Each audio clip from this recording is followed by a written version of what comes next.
biar dekat militer itu nggak apa-apa, itu jangan takut lah. Itu. Iya. Silakan mau menyampaikan keterangan tentang apa? Tentang keluarga saya, majelis. Silakan, bagaimana? Perkenalkan, saya Eva Meliani Bru Pasaribu, anak dari almarhum Riko Sempurna Pasaribu, yang merupakan korban pembunuhan berencana dalam pembakaran terhadap seluruh keluarga saya di Kabupaten Karo, Sumatera Utara.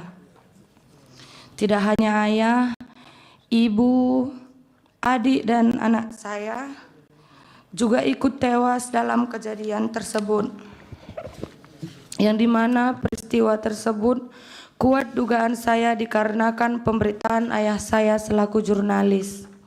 Dan sekarang majelis, saya tinggal sebatang kara. Itu ayahnya jurnalis apa dulu? Tribrata TV.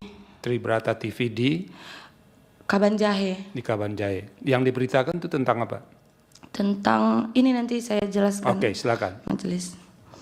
Saya meyakini berdasarkan bukti-bukti dan pemeriksaan yang dilakukan oleh pihak kepolisian bahwa peristiwa ini terjadi karena ayah saya memberitakan bisnis judi yang diduga dibekingi oleh oknum TNI. Ayah saya secara berturut-turut memberitakan isu tersebut pada tanggal 21, 22, dan 23 Juni 2024 serta pada tanggal 26 Juni 2024, satu hari sebelum pembakaran terjadi.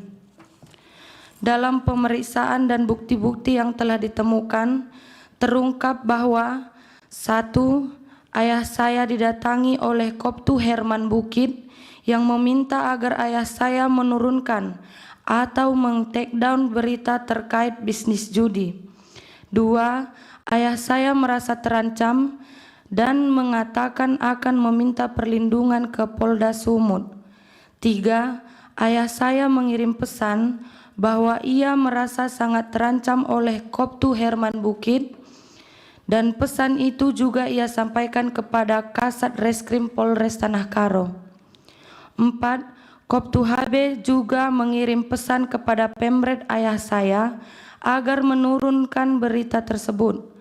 5. Dari hasil investigasi, ayah saya dihimbau untuk tidak pulang ke rumah karena alasan keamanan. 6. Bebas Ginting, seorang pengawas lokasi judi yang diberitakan, justru tidak memiliki masalah apapun dengan ayah saya, melainkan hubungan mereka sangatlah akrab. 7. Bebas Ginting pernah menelepon saya dan mengatakan bahwa adanya keterlibatan Koptu Herman Bukit tersebut, bahkan menyampaikan bahwa Koptu Herman Bukit itulah yang menyuruh dia melakukan pembakaran. 8. Bebas Ginting juga menyampaikan di persidangan bahwa ada pihak lain yang terlibat dan para eksekutor menerima uang 1 juta rupiah sebagai bonus karena telah melakukan pembakaran. Mengetahui semua dugaan keterlibatan Koptu Herman Bukit dalam peristiwa ini, kami pun membuat laporan di Puspom Angkatan Darat Jakarta. Begitupun kami masih disuruh membuat laporan lagi di Medan. Kami mengikuti semua prosedur, tetapi berjalannya waktu, pihak Pomdam 1 Bukit Barisan tidak memberikan hasil pemeriksaan mereka. Setiap kami follow up ke sana, kami selalu dibola-bola dan penyidiknya sampai ganti-ganti, sehingga memperlambat berjalannya kasus ini.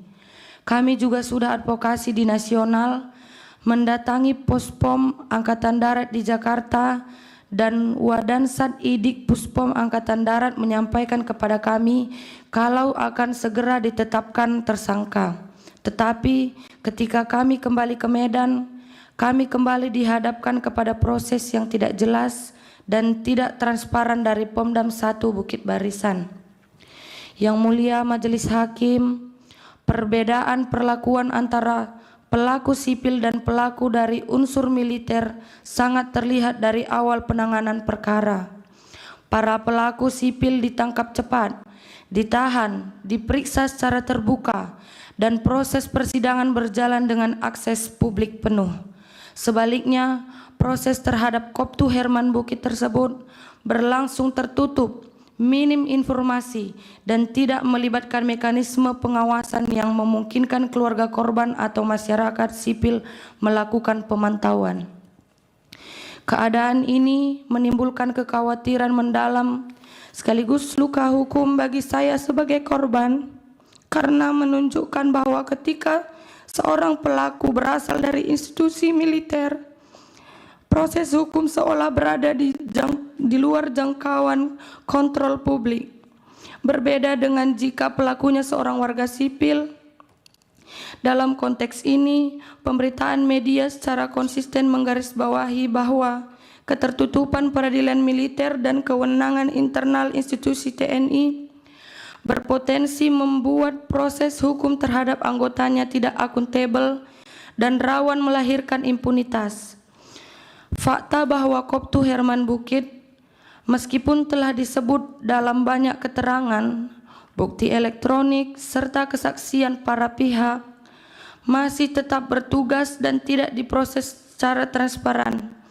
Bagi saya, merupakan bukti nyata terjadi ketimpangan perlakuan hukum. Ketimpangan ini tidak hanya merugikan keluarga korban, tetapi juga merusak kepercayaan publik terhadap sistem peradilan dan upaya negara dalam melindungi kebebasan pers. Yang Mulia Majelis Hakim, izinkan saya menutup keterangan ini dengan satu hal yang terus teringat dalam benak saya. Bagaimana ayah saya, seorang wartawan, berani mengungkap bisnis judi yang dibekingi oleh oknum TNI. Maka di persidangan ini saya pun berusaha berani meski rasa takut selalu menghantui. Betapa mendatangkan trauma bagi saya bahwa dengan bukti keterlibatan sebesar apapun, Koptu Herman Bukit masih bebas dan menjalankan tugasnya, digaji oleh negara, sementara para eksekutor lainnya sudah dijatuhi hukuman pidana seumur hidup. Saya memohon kepada Yang Mulia agar keadilan tidak padam seperti api yang telah merenggut nyawa keluarga saya. Saya memohon agar tidak ada lagi wartawan seperti ayah saya yang dibungkam, sementara aktor intelektual masih bebas karena berseragam. Saya berharap ke depannya setiap kasus yang terlibat atau diduga melibatkan oknum TNI tidak lagi dibedakan dengan orang sipil dan dapat diperiksa bersama-sama tanpa adanya perbedaan perlakuan di hadapan hukum, sehingga korban seperti saya dapat benar-benar merasakan keadilan. Karena ini adalah harapan terakhir saya, Yang Mulia.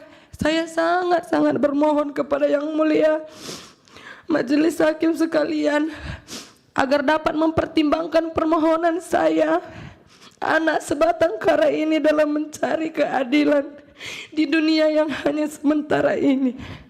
Demikian keterangan saya. Sekian dan terima kasih Yang Mulia. Terima kasih. Silakan kembali ke tempat duduk. Itu sudah didengar.